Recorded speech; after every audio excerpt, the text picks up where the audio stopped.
Hello नमस्कार साथियों, स्वागत है आप सभी का शालू आर्ट क्लास में। तो चलिए आगे की क्वेश्चन वन लाइनर कला के शुरू करते हैं। तो जो लोग चैनल पे नए हैं सब्सक्राइब करके बेल आइकन ज़रूर दबा लें। तो आज हम जो है चैप्टर 9 पढ़ेंगे, समसामयिक चित्रकला और उसके मुख्य कलाकार। ठीक है, तो फर्स्ट क्वेश्चन है, निम्न कलाकारों पर विचार कीजिए और उनके जन्म वर्ष के क्रमानुसार सजाइए। तो यहाँ पे जो है हमारे जो है सबसे पहले आते हैं एम.एफ. हुसैन, उसके बाद राजा रवि वर्मा, उसके बाद अमृता शेरगिल और उसके बाद जी.आर. संतोष। ठीक है, चलिए नेक्स्ट क्वेश्चन है, जी.आर. संतोष। तो देखिए सॉरी, इसका आंसर सही होगा। यहाँ पे सबसे पहले राजा रवि वर्मा आएंगे, फिर अमृता शेरगिल, उसके बाद एम.एफ. हुसैन, उसके बाद जी.आर. संतोष सबसे लास्ट में। ठीक है, नेक्स्ट क्वेश्चन है, प्रथम भारतीय महिला चित्रकार थी। तो सुनैनी देवी थी। यहाँ पे जो ऑप्शन नहीं है सुनैनी देवी, ये वन लाइनर है ना, यहाँ ऑप्शंस नहीं है, सीधा आंसर है। चलिए अब राजा रवि वर्मा के बारे में पढ़ेंगे। इनका जन्म 1848 और मृत्यु 1906 ईस्वी में हुई थी। राजा रवि वर्मा किस कला के लिए प्रसिद्ध हैं? तो चित्रकला के लिए प्रसिद्ध है। प्रसिद्ध चित्रकार राजा रवि वर्मा का जन्म कहाँ हुआ था? तो केरल में हुआ था। चलिए नेक्स्ट क्वेश्चन है, राजा रवि वर्मा का जन्म 1848 ईस्वी में किस स्थान पर हुआ था? तो किलीमनूर में हुआ था।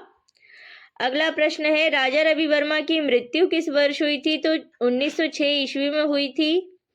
अगला प्रश्न है, किस भारतीय कलाकार के चित्रों की प्रतिलिपि अधिकांश घरों में पाई जाती थी? तो राजा रवि वर्मा की पाई जाती थी। किस भारतीय कलाकार ने भारतीय विषयों पर यूरोपीय शैली में चित्र बनाए? राजा रवि वर्मा ने बनाए। किस चित्रकार का संबंध ओलियोग्राफ से है? तो राजा रवि वर्मा का है। यूरोपियन शैली से प्रभावित परंतु भारतीय विषयों को चित्राधार मानकर कार्य किया? राजा रवि वर्मा ने किया। अगला प्रश्न है, किस चित्रकार के चित्र रंगमंच से युक्त हैं? तो राजा रवि वर्मा के हैं। अगला प्रश्न है, भारत की आधुनिक चित्रकला में तैल रंगों का प्रयोग सर्वप्रथम किसने किया? तो राजा रवि वर्मा ने किया। अगला प्रश्न है, भारतवर्ष में सर्वप्रथम तैल चित्रण करने का श्रेय किस कलाकार को जाता है? तो राजा रवि वर्मा को जाता है। अगला प्रश्न है, विख्यात चित्रकार राजा रवि वर्मा ने तैल चित्रकला सीखी? थियोडोर जेन्सन से सीखी। अगला प्रश्न है, राजा रवि वर्मा जाने जाते हैं तैल रंग पेंटिंग के लिए। अगला प्रश्न है, राजा रवि वर्मा ने लिथोग्राफी प्रेस से अपने चित्रों को किस तकनीक से छपवाया? तो ओलियोग्राफ तकनीक में छपवाया। नेक्स्ट क्वेश्चन है, राजा रवि वर्मा ने भारत में सर्वप्रथम स्थापित किया ओलियोग्राफ प्रेस। अगला प्रश्न है, उस चित्रकार का नाम बताइए जिसने बंबई में लिथोग्राफ प्रेस खोला? तो राजा रवि वर्मा ने खोला। अगला प्रश्न है, भारत में कैनवास पर तैल चित्रण की शुरुआत करने वाले प्रथम भारतीय चित्रकार जाने जाते हैं? राजा रवि वर्मा के नाम से। रवि वर्मा जाने जाते हैं पौराणिक चित्रों के लिए। नेक्स्ट क्वेश्चन है, हंस दमयंती के चित्रकार हैं राजा रवि वर्मा। अगला प्रश्न है, शकुंतला वियोग किसकी कृति है? राजा रवि वर्मा की है। अगला प्रश्न है, नई फिल्म रंगरसिया किस कलाकार के जीवन पर आधारित है? राजा रवि वर्मा के जीवन पर आधारित है।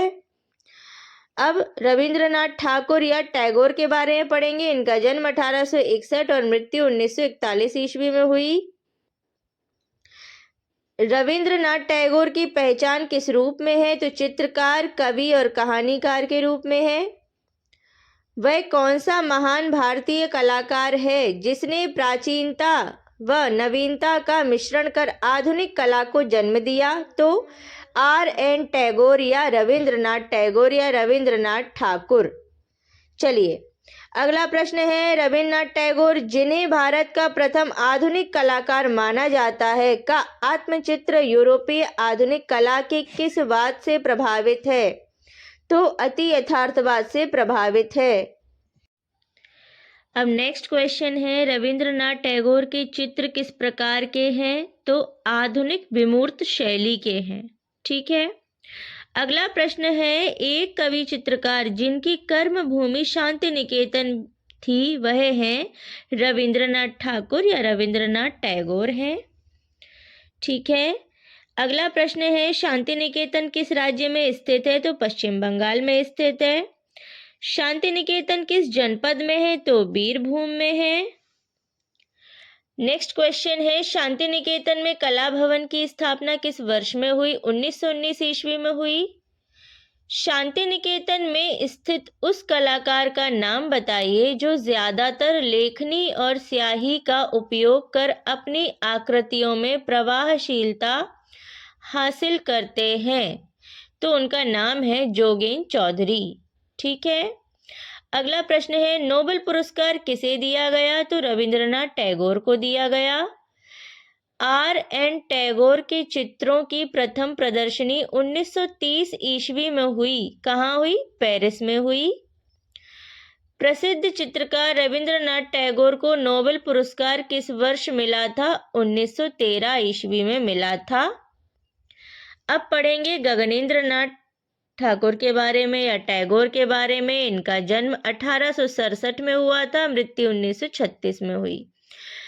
किसने हास्य व्यंग चित्रों का निर्माण किया? तो गगनेंद्र नाथ टैगोर या गगनेंद्र नाथ ठाकुर या G.N. टैगोर ने किया। उस चित्रकार की पहचान कीजिए जिसने बंगाल शैली से भिन्न शैली में काम किया। तो गगनेंद्र नाथ टैगोर ही हैं। बंगाल की लोक कला G.N. टैगोर की चित्रकला में कैसी दिखाई देती है? तो घनवादी दिखाई देती है। भारतीय घनवादी शैली के प्रथम चित्रकार थे गगनेंद्र नाथ टैगोर। गगनेंद्र नाथ टैगोर के घनवादी चित्र किस तकनीक के थे? स्याही रेखा चित्र के थे। Indian society of oriental art नामक संस्था की आधारशिला किस आधुनिक भारतीय चित्रकार ने रखी? गगनेंद्र नाथ ठाकुर व अवनींद्र नाथ ठाकुर ने रखी। नेक्स्ट क्वेश्चन है, गगनेंद्र नाथ टैगोर द्वारा एक क्यूबिस्ट सिटी को किस माध्यम से चित्रित किया गया? तो जल रंग में चित्रित किया गया।